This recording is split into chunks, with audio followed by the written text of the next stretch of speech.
ఏపీలో ఎన్నికలకు కొద్ది నెలల సమయం మాత్రమే ఉంది. ఎన్నికల నోటిఫికేషన్ ఏ క్షణమైనా విడుదల కావచ్చు. గెలిపే లక్ష్యంగా అన్ని పార్టీలు కార్యాచరణను రూపొందిస్తున్నాయి. ఈ మేరకు సంక్రాంతి తర్వాత టీడీపీ, జనసేన మేనిఫెస్టోను విడుదల చేయనున్నారని తెలుస్తుంది. ఈ నేపథ్యంలోనే తొలి విడత సుమారు 72 మంది అభ్యర్థులతో తొలి జాబితాను ఏ క్షణమైనా విడుదల చేసేందుకు టీడీపీ సన్నాహాలు చేస్తుందని తమ్ముళ్లు చెప్తున్నారు.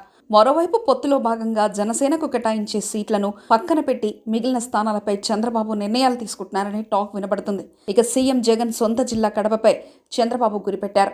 ఇప్పటికే మొన్న జరిగిన ఎమ్మెల్సీ ఎన్నికల్లో పులివెందుల నియోజకవర్గానికి చెందిన భూమిరెడ్డి రాంభూపాల్ రెడ్డి గెలిచిన సంగతి తెలిసిందే.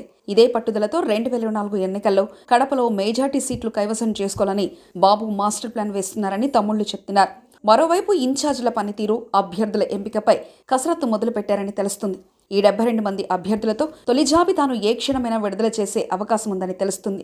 ఉమ్మడి కడప జిల్లాలో 5 స్థానాలను ఫైనల్ చేసే అవకాశం ఉందని తెలుస్తుంది. కడప అసెంబ్లీ నుంచి రెడ్డెప్పగారి మాధవి ఈసారి బరిలో ఉండబోతున్నారు. ఈమె రెడ్డెప్పగారి శ్రీనివాసరెడ్డి సతీమణి.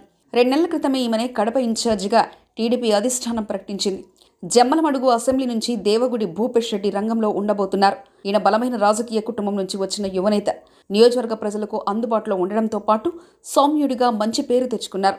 ఈ మధ్యన వైసీపీ ఎమ్మెల్సీ రామసుబ్బారెడ్డి వర్గీయులు భారీ ఎత్తున టీడీపీలోకి చేరారు. మైదుకూరు అసెంబ్లీ నుంచి పుట్టా సుధాకర్ యాదవ్ బరిలో ఉండబోతున్నారు. ఈయన ఇప్పటికే టీడీపీ నుంచి 2 సార్లు పోటీ చేసి ఓడిపోయారు. అయినా కూడా పార్టీ కోసం నియోజకవర్గ ప్రజలకు అండగా నిలుస్తున్నారు. టీడీపీ అధికారంలో ఉన్న సమయంలో తిరుమల తిరుపతి చైర్మన్ గా పనిచేశారు. ఈ మధ్య కాలంలో వైసీపీ నుంచి టీడీపీలోకి భారీ ఎత్తున చేరికలు జరిగాయి.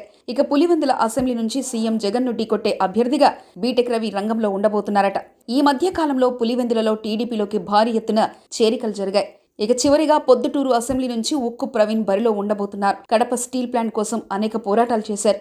అంతేకాకుండా పార్టీ కోసం 2 సార్లు జైలుకు కూడా వెళ్లారు. ఈ 72 మంది అభ్యర్థులలో తొలి జాబితాలో ఉమ్మడి కడప నుంచి ఈ 5 స్థానాలకు ప్రకటించే అవకాశం ఉందని తెలుస్తుంది. కానీ కడప టీడీపీ టికెట్ కోసం అలంకానిపల్లె లక్ష్మీరెడ్డి, కడప మైనార్టీ నాయకుడు అమీర్ బాబు పోటీ పడుతున్నారు.